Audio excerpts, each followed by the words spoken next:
Hello and welcome to the debate. I'm your host Maqbool with you at PTV World. In today's show, we're going to be taking a look at the developing situation in the aftermath of the Pak-India war and, of course, Indian aggression and Pakistan's retaliatory response to the unilateral actions that India has given to Pakistan in response to the baseless accusations and, of course, falsehood that has been propagated by India and its state in terms of what has happened in the Pahalgam incident, and then, of course, following which we saw Indian aggression towards Pakistan, that Pakistan responded in a befitting manner and, of course, defeated Indian aggression. This is important in particular in the ways that the diplomatic community was also engaged in this regard and was spoken to with regards to facts and evidence that was presented by Pakistan on an international stage with what has been going on in terms of state-sponsored terrorism by India, in terms of the fact that India has not allowed a neutral and independent investigation as of yet with the Pahalgam incident taking place. And then, of course,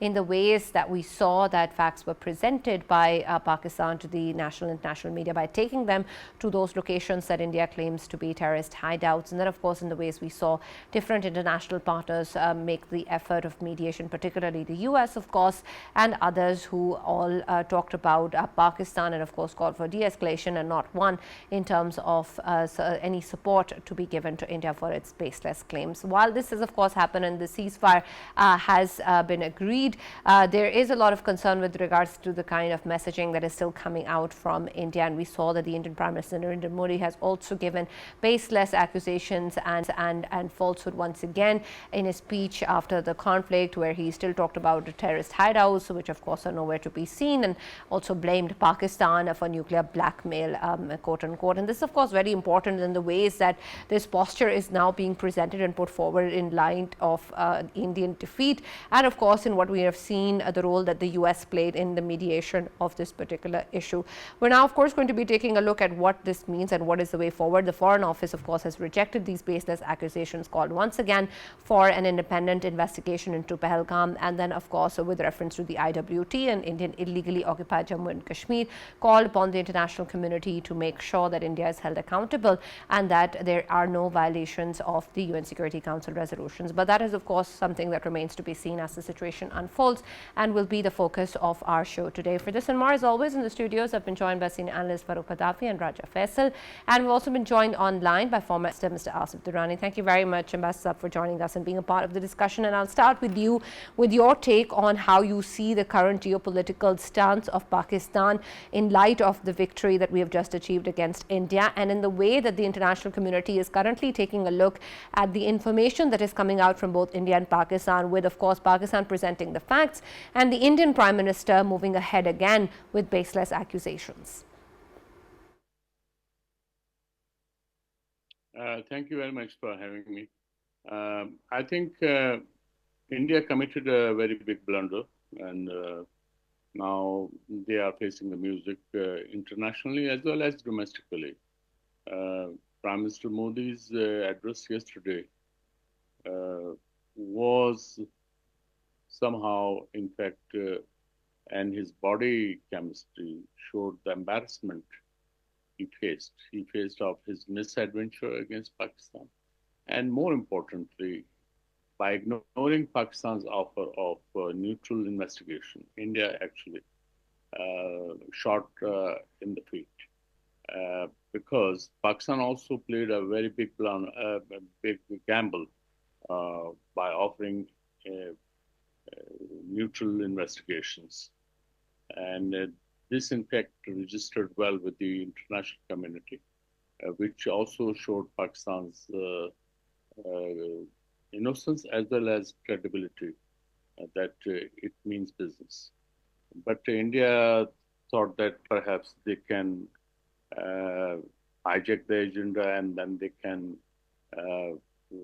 dictate their terms. That failed miserably. And if Mr. Modi thinks that by creating a new normal, he can dictate the agenda, I think then he'll be committing a very big mistake.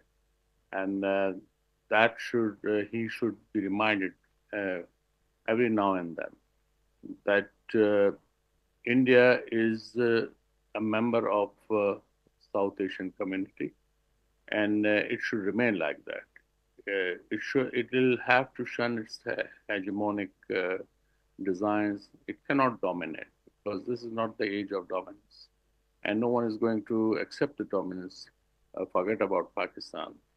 We have always told India, and we have always resisted that because we would encourage India to come to the negotiating table and then discuss the issues. Discuss the issues irrespective, whichever issue they want to, whether it's terrorism, whether it is Jammu and Kashmir, whichever way they want to do that.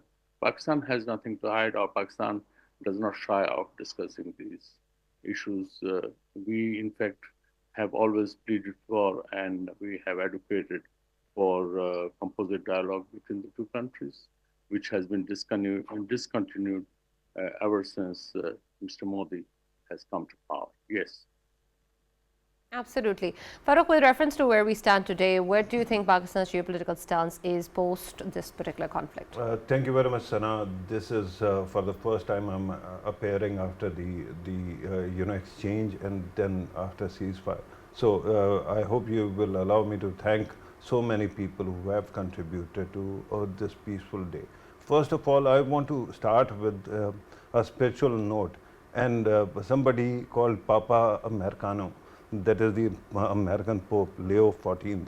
The day he actually ascended, that day he appealed to the world for a miracle of world peace. And there seems to be something that has happened. Next day, India-Pakistan managed to actually come to peace. And then we have seen that even Russia and Ukraine are moving towards some kind of resolution of peace. So good people at good places, they always cast a positive shadow. Now, let me also point out that President Trump, J.D. Vance, Vice President Marco Rubio, and umpteen other people, Susan Wiles, they have been instrumental in bringing this peace. India wants to obscure this fact, but we should, for the sake of honesty, point out good people who have played their part. Sana, one thing is for sure, this war could not be the way it is without the mention of Chinese and the Turks and Azerbaijanis, all those people who have actually stood with Pakistan, hats off to them. Now, regarding the state of affairs at this moment, there is a tense peace between India and Pakistan. Pakistan has shown its capacity. We witnessed one of the largest air war in modern history, in recent history, and we have seen who actually returned with Batuzes and who actually stood their ground. Similarly, India also showed the world, I think, that regarding this war also, it will be taught in schools. Similarly, the kind of Indian media actually behaved on internet in front of the world, that will be taught in the world as well. So right now, because of this image problem, and remember, this whole war was started only for optics, and because the optics were not great, Indian Prime Minister is struggling even now as we speak, because his people, that they have actually conditioned into hate mongers, they now want some kind of destruction of Pakistan, and that's why Narendra Modi keeps on shifting his narrative. And unfortunately, in yesterday's speech that he gave, there was one significant escalation. That was the mention of nuclear that you pointed out at the start of the program. And that actually shows that there are rumors, and some say that they might have contributed to America's intervention, that India was actually thinking of rescinding its no first use policy. So with that kind of state of affairs, and the way their foreign office actually keeps on inhaling and redistributing that propaganda after the media, we have to be extremely vigilant. But one thing is for sure, thanks to everyone in the world, thanks to so many allies that we got, we are very, very happy, and we are satisfied with the peace. But I hope that this holds. We will have to be constantly vigilant. Absolutely. Faisal, when we take a look at what we have seen coming in from the Prime Minister, it is, of course, important to understand the posture that he's putting forward now. And while, of course, the end of this conflict and this Indian aggression is welcome, I want your take. What is the next step, and what sort of hope and expectation do we have from the international community, from our allies and partners, from international platforms such as the United Nations, in response to the kind of things that we are hearing from India? Yes, Sana, obviously when we talk about Pakistan's posture since the day one, I mean since the Pahalgam attack, Pakistan obviously presented itself to get examined, number one, and number two, if there is any probe, Pakistan was fully committed to, of course, help out India, because we believe in peace and we believe in peaceful resolve. We don't believe in escalation. Since the day one, even in this room, in this studio, we have been sitting and we have been, of course, talking about how to, of course, how both of the countries then desperately need to de-escalate this situation. But of course, when we talk about BJP as a political party and Modi himself, whose entire politics revolves around hate mongering, and Indian media, whose entire narratives revolve around hate mongering against Muslims, against Kashmiris, against Pakistanis, we kept on seeing that escalation. And still Pakistan obviously kept on saying that we believe in de-escalation and we don't want to get into a conflict. But of course, if war is brought to us, we will tell our enemy how to end it. They will be starting it and we will be ending it.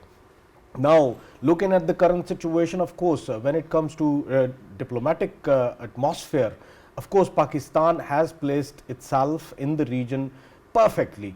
Pakistan, who has been seeking peace, who has been, of course, advocating peace, and who believes in peaceful resolve, has actually presented itself to the entire world that wherever there will be a peaceful resolve required, of course Pakistan would always be playing its role, be it the region or beyond the region. And when it comes to, of course, Pakistan right now, Pakistan has been of course getting the positive messages from throughout the world, be the Western world or be the Islamic world. The whole Islamic world was, of course, standing with Pakistan. And of course, when it comes to countries like Turkey, countries like Azerbaijan, and our brotherly country like China, they were standing shoulder to shoulder with us against this madness which we have been seeing from the eastern border.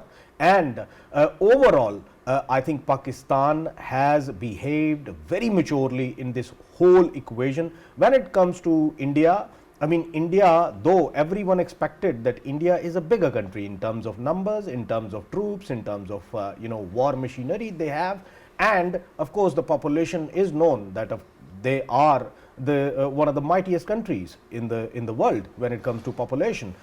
But when we were expecting that they will be behaving maturely, no, not at all. The whole world was disappointed over Indians, and even during the war, they have shocked the world. The kind of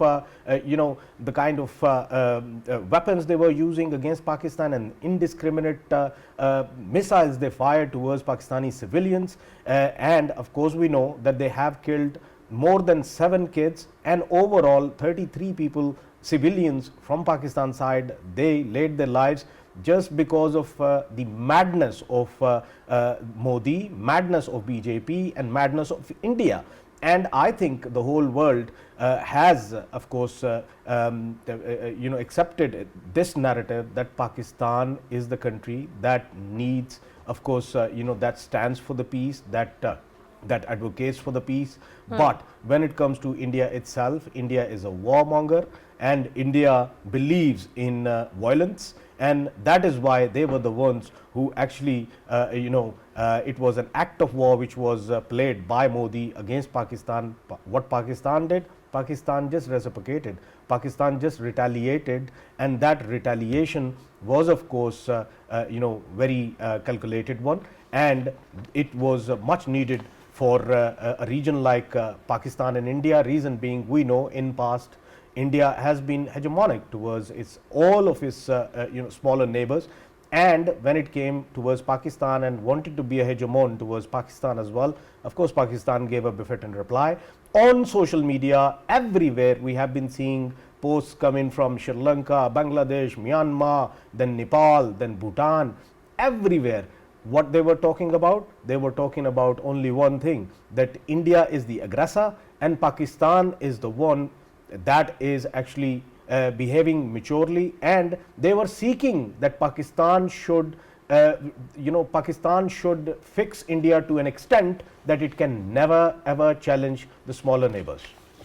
Absolutely. Ambassador Saab, I'll come to you with reference to while we take a look at the current situation. Of course, at the heart of it is still the issue of the Indian illegally occupied Jammu and Kashmir. And what sort of a difference do you think this particular situation has made to how the world is now paying attention or not, or more towards the issue of the occupied valley? And how are we going to leverage this stance internationally to help the plight of the people of the occupied valley? Sana, I think there are a couple of factors which we have to look into. India thought that on 5th August 2019, by reconquering, re-invading occupied Kashmir, they had quote-unquote resolved the Kashmir issue, which Mr. Modi had boasted about once it was enacted from the Indian Lok Sabha. But what has happened? Even with this Pahalgam incident, Kashmir is back to the international agenda. And the new normal, as I mentioned earlier, they created, that has brought the Kashmir issue again as a source of discussion, as well as a point of discussion and a sheer embarrassment for India. And I think this overall, India has tried to de-hyphen it, but it has not. And then Mr. Jaishankar propounded his doctrine of irrelevance about Pakistan. But I think it must have been a sheer embarrassment for him also, that Pakistan cannot be wished away. And they did try to malign Pakistan, whether it is terrorism or even during FATF talks, they were tried, and even in the IMF extended loan facility to Pakistan, Indians tried to block it, but they failed. Similarly, when they thought that Pahalgam was, when they claimed Pahalgam was a terrorist incident, and Pakistan's offer of neutral investigations. So their point of view, there were no takers to their point of view. So these are the issues which, despite India's best efforts, and they have been doing that from the day one, irrespective whether it was Mr. Modi or earlier governments.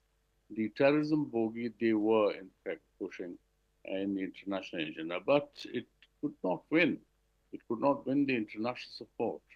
Yes, after 9/11, there were, everyone could use the term terrorism loosely. And India took the benefit of that environment which was created after the 9/11. But subsequently, now the world has seen that there are common challenges as far as terrorism is concerned. For instance, this is my personal view, that now what has happened in Pahalgam, for India, it is maybe Jaish-e-Mohammed or Lashkar-e-Taiba, which they have been blaming all the time without offering proof. But in my view, it could be ISKP, Islamic State for Assam province. Don't forget that ISKP has been active in Afghanistan, in Pakistan, Tajikistan, Iran, and Russia.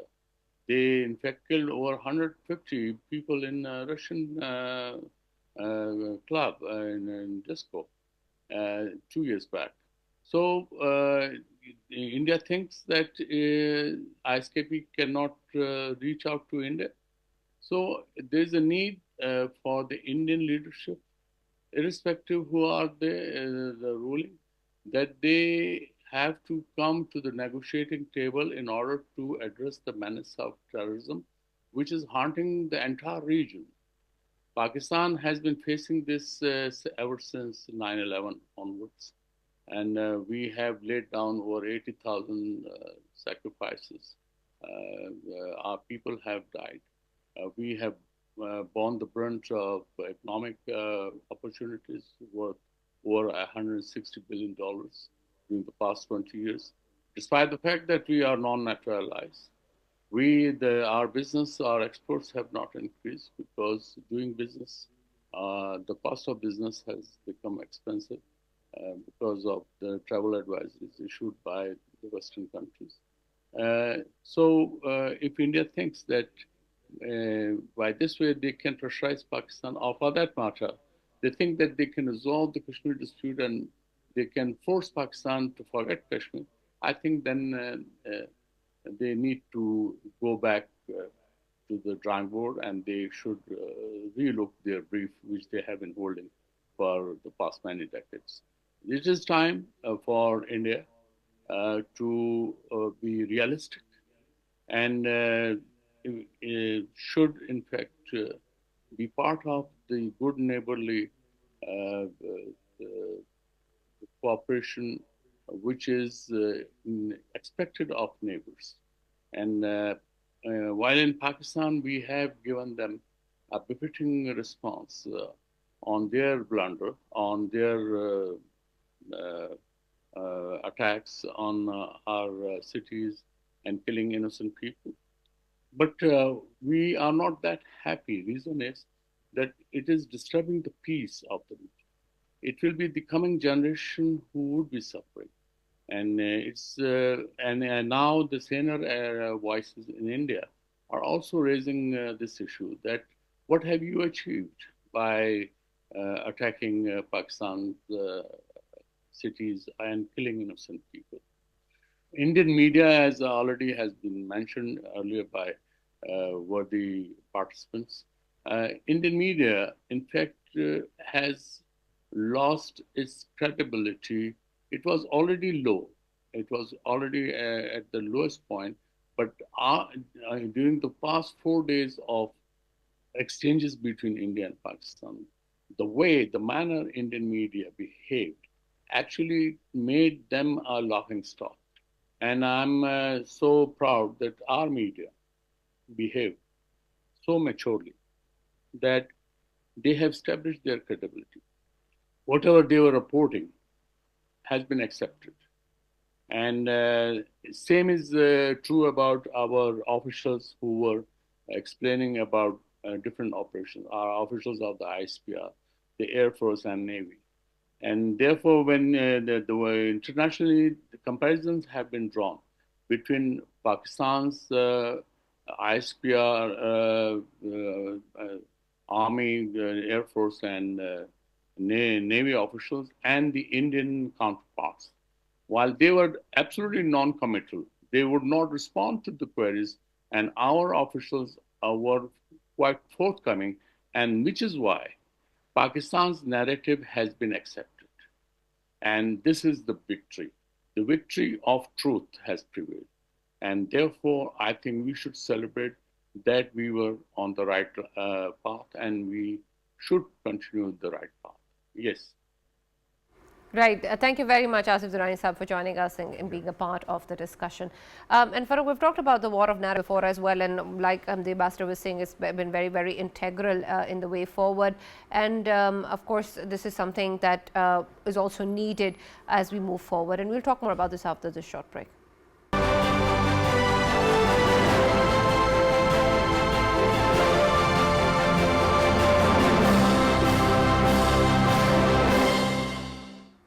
Welcome back to the debate, and we were talking about, of course, the developing situation between India and Pakistan and what has been the impact of what has unfolded, particularly in terms of how the diplomatic community is looking at both India and Pakistan. And Farrukh, I was asking in terms of the credibility of positions of both these countries, especially the war of narratives that we often talk about.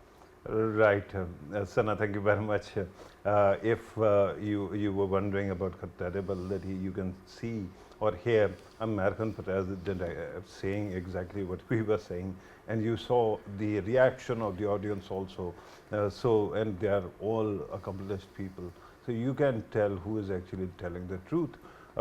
Regarding India and Pakistan, Sana, I think that this own goal that India has actually scored is going to haunt them for decades, like Kargil actually haunted us, 25 years ago, 26 years ago. In many ways, it was a reverse Kargil. During Kargil, what was happening? During Kargil, the world, or India at least, accused us of occupying its controlled territory, and then the entire world actually supported India. This time, it was India which started an unprovoked war, and that's why India had to beat a retreat. Regarding what Narendra Modi was saying, there was very interesting signaling in his speech also. Remember yesterday, when he was talking about something which was mind-boggling, although he kept on claiming that Pakistani DGMO actually called Indian DGMO and requested. There's a very interesting context there. But he actually tried to make it about Pakistan requesting and them accepting. The country that was nearly ready to, that was at least promising to blow you out of into smithereens, that would accept request of a DGMO, that is unheard of. It is clear that something triggered the warning bells in America, and they intervened and they spoke to both sides, and they mediated this peace. That's why Narendra Modi could not mention Donald Trump. Otherwise, if it was a lie, he would have rebutted him. Unfortunately, because India has worked itself into such a precarious situation, they will keep on delivering world leaders to us one by one. Remember, one of the reasons what actually triggered our response on Saturday to India was when they struck Noor Khan base. Do you know what else actually happens there? It might be a military base, but it is also used for movement of foreign dignitaries. In fact, less than an hour before that strike, the Saudi deputy foreign minister had actually left from the very same place. So at that time when they struck, the first thing that came to my mind was that whether it can create some kind of international situation. Luckily, we were spared of that. But this is how Indians are at this moment. They have actually lost all the ground. And regarding the new normal also, Sana, I tell you something that Indians need to understand. And that is regarding the new normal on our side. We are children of trauma. We have continuously endured for the past 20 years a lot of terrorism. Explosions are not new for us. So what happened that day? India has already crossed Pakistan's international boundary in 2019, and they have also, used weapons on our ground. So whatever they say, they haven't moved the needle an inch or a little bit. But what they have done is they have desensitized us to this idea of India attacking Pakistan or there being a war. So next time you actually think about it, remember that we all have made peace with the idea of death. Everyone dies. But we will not, as I promised at the start, that if there is going to be an hostility, we will not let you end at a dominance narrative. Now I tell you, if you are going to try to kill us, right? And by the way, India's moderates and India's liberals, do you know what is happening in India? They are not disagreeing whether India should have attacked Pakistan or not. They all agree on killing us. The liberals are telling us, no, you can't, you don't know how to effectively kill them. We are better ones. So if you want to kill us, and I don't know what wrong I have done or Faisal has done or Sana has done to them, but if they want to kill us, we won't let you go just happily back to your home. And it will be hell for your entire life. Absolutely. Faisal, I also want your take in terms of the ways, of course, that different countries have also stepped up with regards to the kind of partnership or alliance that has been offered to the situation and the mediation that has been offered. But while we talk about all of this, of course, particularly from countries within the region as well, our friends in the situation, there is also the fact that Pakistan has put forward evidence of Indian state-sponsored terrorism, its links to terror financing, its links to terror networks within the region.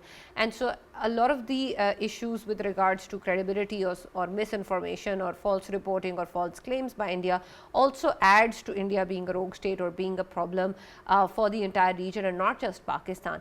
So how is that also manifesting in the ways that now regional or international partners, the US and Canada, of course, have experienced that in their own ways in their territories, are now going to look at India as a geopolitical player, as a sovereign nation that they have relations with. How is that, do you think, in your opinion, going to change? And is that going to become everyone's problem? You know, Sana, obviously, first of all, I'll talk about the, efforts, diplomatic efforts which were being made by other countries who wanted to mediate between Pakistan and India. Pakistan has been welcoming all of them. Of course, when we talk about Russians, they, mediated, Pakistan welcomed it. China mediated throughout, Pakistan welcomed it. Iran mediated, Pakistan welcomed it. Saudi Arabia, then other countries, and right at the end, I mean, initially Americans, they simply said we have nothing to do with it, but right at the end, as Farrukh has highlighted, rightly pointed out that something triggered them, and that's why they came up straight away. I think the only thing that could have triggered them was that they have been portraying since a long time that India happens to be their ally in the region, and suddenly something happened and they got triggered. Otherwise, if it was the other side around, or flip of the coin, then maybe situation would have been different for them as well. But now, of course, we appreciate their role as well. Throughout this drama, which was actually initiated by the Indian side, one country it was playing its role, very positive role, and that is, of course, the Britain. I mean, throughout, I knew that their High Commission in Pakistan, it was in contact with the authorities and everyone, and their High Commission in New Delhi, they were in contact with their authorities, and at the same time, Deputy Foreign Minister of the British, of course, they were doing their level best to de-escalate, and I think full marks to them as well. And they have a role to play always. Reason being, they were the ones who actually created these boundaries between both of the countries, and they were the ones who actually left the unfinished business of Kashmir between both of the countries. And Kashmir happens to be a tipping point, a bone of contention between both of the countries, and I think they had a role to play, and they have played an excellent role during these this hour of course, emergency in both of the countries. And overall, if we look at whether Pakistan has been, of course, portraying its case before the whole world, yes, Pakistan again and again highlighted that India is the country that is actually financing and facilitating terrorism on the Western Front, and the only reason behind it is that, of course, they wanted to engage Pakistan's armed forces on the Western Front. And during this crisis, the kind of media coverage which was conducted by the Indian side, it actually busted all the bubbles around all of the proxies India is having in Pakistan. They were calling out to BLA, calling out to BLF, then TTP, then every single proxy they have in the region to come out and, of course, go against Pakistan. You have the chance, we have created a chance for you, and this is the time you have to come out and, of course, take your land back from Pakistan, as if as if Pakistan hasn't got the capability to deal with India and its proxies in the region. Right. Of course, they expose themselves completely, and the world is watching, and the world was watching, and I'm pretty much sure that they have taken the notice of it as well. When it comes to India itself, I mean, Pakistan kept on asking for the evidences about Pahalgam attack, Pahalgam incident, and they did not give any. and right after 5 minutes after the incident took place, they started blaming Pakistan for it. Earlier I was listening to Ambassador Durrani, and I agree with him completely. One aspect which we keep on forgetting, which could have been probed if it wasn't a false flag, as India says that it wasn't a false flag, then it must have been ISIS Khorasan. Why? Because these are the headlines from past that suggest that India has a large number of, like ISIS has 66 known Indian origin fighters, US report on terrorism, and that Indian Express is reporting, and that is 17th of December 2021. When we talk about the Hindu, 11th of June 2021, India unlikely to allow return of 4 Kerala women who joined Islamic State. So these people, they have their own backyard is full of ISIS Khorasan and ISIS itself.